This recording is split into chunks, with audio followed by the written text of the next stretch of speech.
obviously, to me, the best thing about Saturday was probably pregame in the sense that I think our entire student section was there a good hour and a half early, and that was really, really impressive. I mean, I know that in general the crowd was great, but to see the ruckus there, to see them there even for warm-ups, I mean, it really puts a little life into the stadium. Obviously, we didn't start off exactly the way we expected to or really wanted to. I think the kind of the monotonous way that kind of started the game with a 14-play drive, it really kind of slowed us all down, and in some ways maybe zapped even a little bit of the energy out. So give them a lot of credit for what they did, making first downs, controlling the clock, especially in that first half. I don't think any of us got into any type of groove, and it does make it difficult. Went at halftime, made a few minor adjustments, but more, I think the adjustments were more personally with just a sense of urgency. The first half was a very slow, methodical, game, and I think the sense of urgency coming out the second half and making first downs and getting the momentum back offensively really kind of changed the complete complexion of the game. Not that you're sitting there worried, but you never know how guys are going to react and respond, and so we grew up and we got to experience a little something different, and now we got to move on. I think we have been quite a while since we've gone on the road. I mean, last year I think really one road game, maybe two road games, I can't even remember. Not a single game where there was any type of hostile crowd or any type of environment that you had to handle being on the road. And the great thing about college football now is it's really back, and you have the environments, you have the crowds, and for us to go to play a really good Indiana team that obviously we've been talking about since the summer, and then throw the road change up in a lot of things that we're doing, and then the crowd. That's something we haven't experienced in a year and a half or 2 years. So how we will handle that will be a big deal. So a great challenge ahead of us in many different ways. Luke, there's an elephant in the room. Can I ask that you can't even talk about Indiana yet, huh? No, I just want to get it out the way. I mean, look, I don't talk to anybody. I barely talk to my own family during the season, and so I wouldn't ever talk about it, nor would I even answer a phone call or anything like that. So I know nothing, nor does it make me have any interest. So it's not a big deal. It's nothing but distractions if people allow it to be, and for us, it can't be. But I also want to say that this is the greatest thing that can happen for us, and because it is a reflection on what these guys have done on the football field. So there are some great things about it. That's what's being talked about. It has nothing to do with me. It has to do with what Desmond Ritter and Majay Sanders and Ahmad Gardner and those guys have done to put our program in a light. And I hope that there's a lot of those calls and things like that at the end of the year, because at the end of the year, when you're playing really good ball, those things are going to happen. And we pride ourselves on people calling at the end of the year, whether it's for me or for your coordinators or those juniors that they want to come out for the draft because they're playing really good football. So it's a compliment to all if somebody is bringing anything like that up, because I think that's about all you really need to talk about. I mean, hey, plenty of our young juniors that have a future in football are getting a lot of calls as well, and it can't distract them either. You're used to hearing this stuff in November and December. Have you ever heard it in mid-September? No, I don't. I mean, I don't normally listen until, like I said, even January, where you start to read some things, but it's a crazy world and crazy business. And I think it does nothing more than show a lot of us that, stability is great in this business. And when you can create some stability in the things that are around you, grass is not always greener. And if not anything, it does, if you're going to spend any time thinking about it, it does make you realize what great fortunes you have to be building something and have some stability, not just for you as a person and you as a family guy, but you as a program and the kids in your program. For Indiana, they played a couple of games obviously this year, but how much do you balance, like looking at last year, especially with the quarterback before an injury and now? How do you balance that? I mean, we do, definitely. I mean, obviously we did a lot of work over the summer and breaking them down and really studying them. Had a phenomenal year last year, had a good year the year before as well. And to me, it's a program that is continuing to build. I mean, when I say a program, programs are guys that, like we talk about, have some consistency. And what he's done there, what Tom's done there, is really built some consistency year in and year out over the past at least 3 years. So yes, there's a lot that we've studied from the summer, not just offensively and defensively, but special teams wise as well. And you know, I mean, whether Penix was there and hurt. When you've got a program, you don't change everything just because one guy goes down. And that's what I think more than anything that I've been able to notice is things don't change. They lost a defensive coordinator, they got a new defensive coordinator. Things aren't completely different. That shows you it's a program that has their principles in place, and whoever's going to come in there is going to fall in line with doing things the way they want them done. For good reason. There's a lot of talk about Penix and Freifogel, but it seems like their identity is defense, even though that's not really what's talked about most with them. Who talks about defense, right? I mean, it's this world. I mean, we want to see the ball in the end zone. We want to see the ball in the air. We want the cheer. We want the crowd. We want the band. I mean, no, I think that obviously that's where they've kind of established who they are, and in a lot of ways, I think it's pretty similar to what we've done. And as you continue to grow, things continue to develop, and they have been very, very good defensively in the last few years. Very aggressive and different at times, which I think is unique. I think that's where they've kind of found their little niche, and to say, okay, we're going to have to do some things different. I mean, I think from year 1 to year 2 here, and as we've progressed defensively in particular, we've had to be different than I ever was before. And I think you just got to find ways based on what you got and what you need to create some of those havoc. So they've done a phenomenal job. They've continued to grow, and like I said, it hasn't changed a lot just because of coordinators. Okay, let's talk offense. I figured. Tyler Scott, do you expect now, like, the cat's out of the bag in terms of how teams are going to? Yes, the cat's out of the bag. Tyler will be playing some defense. And in my history, to see that done and work really well. So you might see it this week, maybe next. Yes, the cat will be out of the bag at some point in time. We're just figuring out when and how we're going to use him, whether it's just the red zone or if we give him a bigger package. The next 2 weeks, these are, or 3 weeks with the bye week in between, are pretty big games.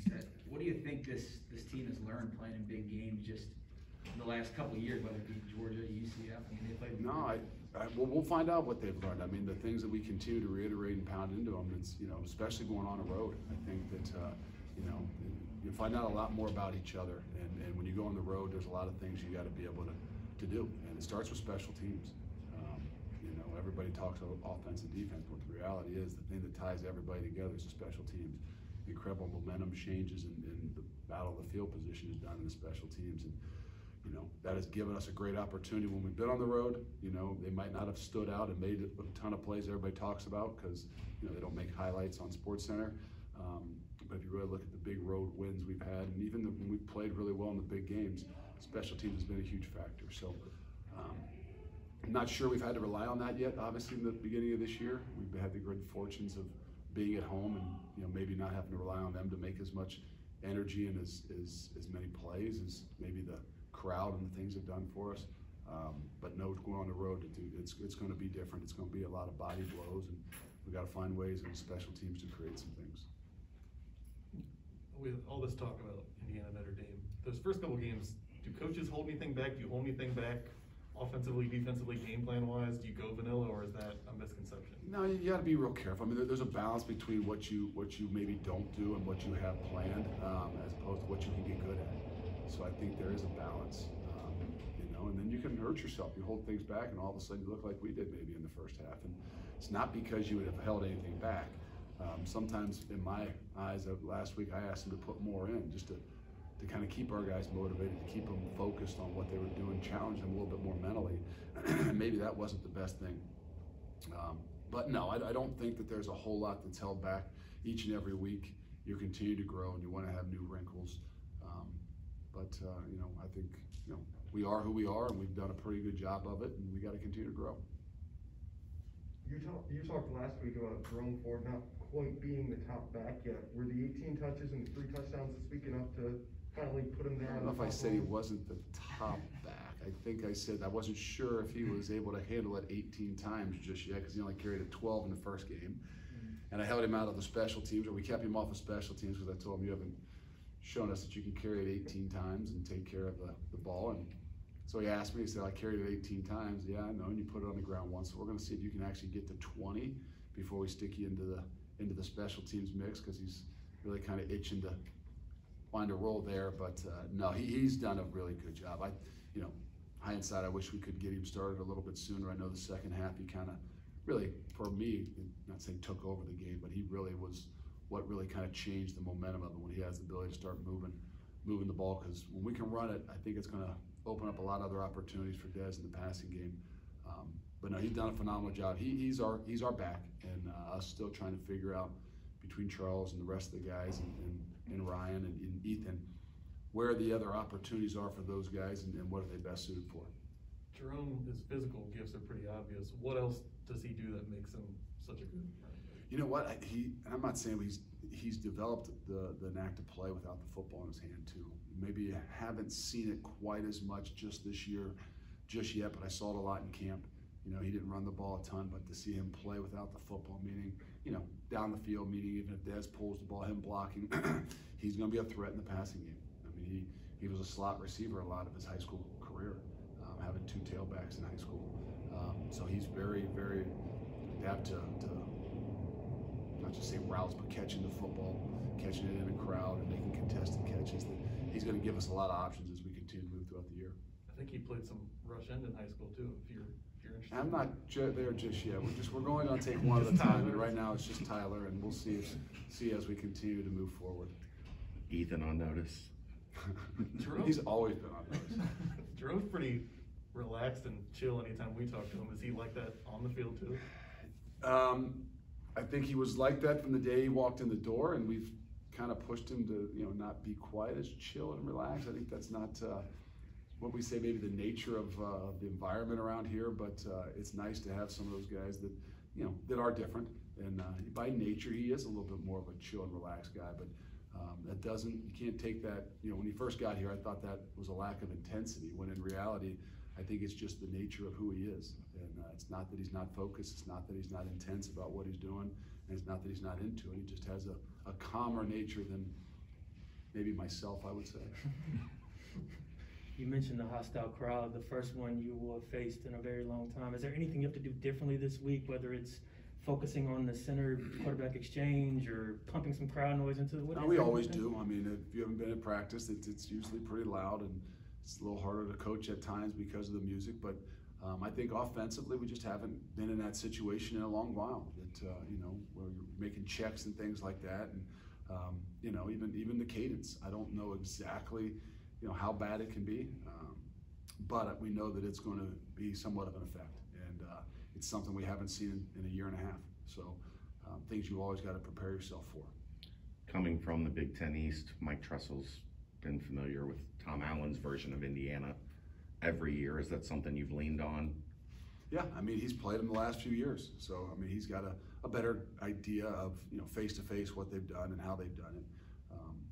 But as much study as you have a chance to do with the film that you have nowadays, I mean, I'd be upset if we didn't have as much of a grasp on Indiana, knowing that this was a game that was down the road, and all the time we've had in the off season to really do a really, really good job of studying these guys. But it's nice to have that firsthand experience. Obviously expect them to try to make a statement after what happened in their season opener. Yeah, I think it's always difficult. I think they're far enough along that whether they're worried about making a statement, I think that when you've got a program that's growing, it's always about continuing to play, and that to me is what I see different from where they maybe have been in the past. Is okay, it was a tough fought game. Iowa's a really good football team, and it's a tough one to start off with in league. But I'm sure that whether it's trying to make a statement or not, it's getting them back in a position that it's a long season, and they've got a really tough road in that Big Ten East. We've talked about the big games and the hostile crowd. How does it change having that target on your back of being a top 10 team and going on the road? How does that change things? Well, I think our guys are seeing it and recognizing it, and what that means sometimes is people are going to play you a little different. And I don't mean it's like all of a sudden, yes, that they're going to be excited to play because of a ranking and what you've been able to do. But I think that just recognition of you might get some things a little bit different. You know, we said that in week 1 with Miami because it's always a rivalry game. You're going to get more than what you see on film. But I think even last week, I think they did a really good job at saying, okay, what is our philosophy? How are we going to, you know, attack these guys? And not that it's completely different, but yeah, we're going to do some different things, knowing that, you know, we got to control the football on offense, because if we give it to them, their offense is really, really powerful. And, you know, so things that we maybe, not new plays and different things, but just a different way of going about it in order to try to control the game or limit the game. I think those are things that we aren't maybe as accustomed to, that if we keep growing, that we'll have to make sure we can adapt and handle. Facing some adversity last week, does that help you prepare for this Indiana game?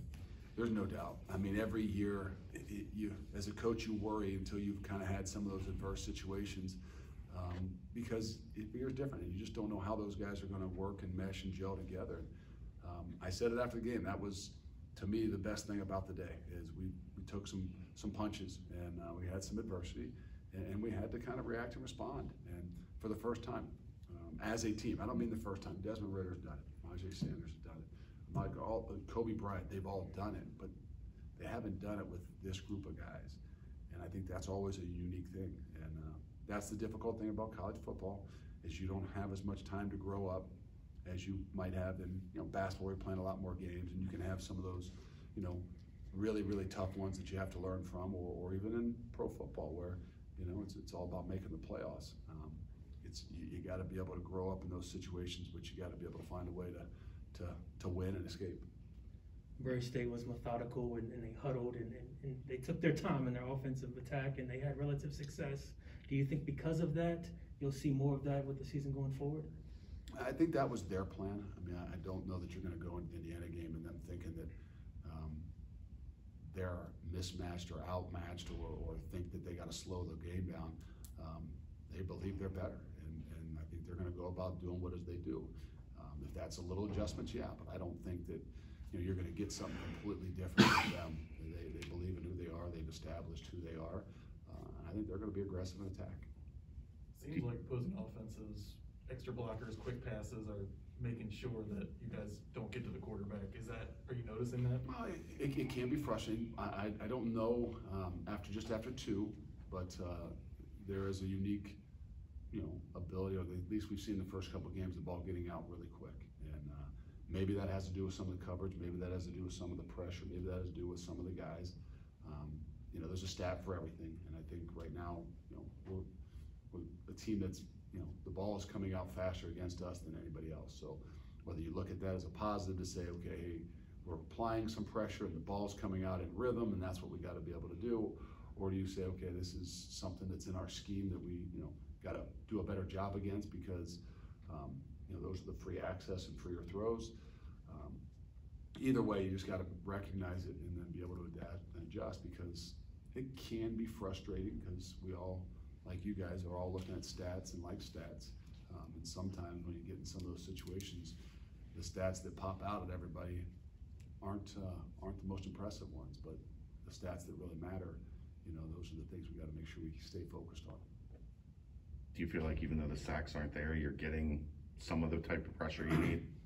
I think we've affected the quarterback well.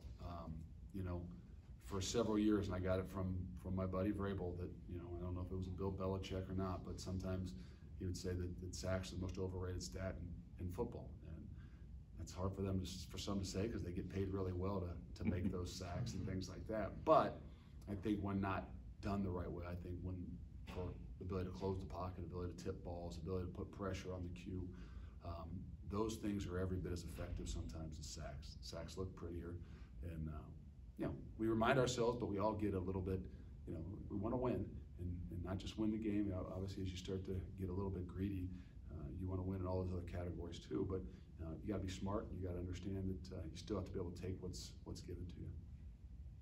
We've talked about teams maybe throwing away from Sauce. This week you've gone up against a really good receiver. Have you talked to him about the difference? I'm guessing he's probably excited about that matchup. Yeah, and I think it's going to be a great opportunity for him. I think that, like I said, I don't think Indiana's going to shy away. I mean, I think that, you know, what they've done and what they did last year, throwing for 491 yards and on Ohio State, and they're gonna believe in who they've got and what they do, and they're not gonna change. They're gonna take their shots, and Freifogel's gonna, you know, be into the boundary a lot, and it's gonna be a great matchup. And you know, I mean, I think there's no better way. You're not gonna win every single one, and that's sometimes the most difficult thing for a corner that doesn't get challenged that often is, can you handle some of those other situations? That a cop ball, a flag, whatever it is, you know, you just got to be able to handle the challenges that are thrown your way, and sometimes they come few and far between, at least in the first couple games. But they're gonna come, and they're gonna come this week for sure.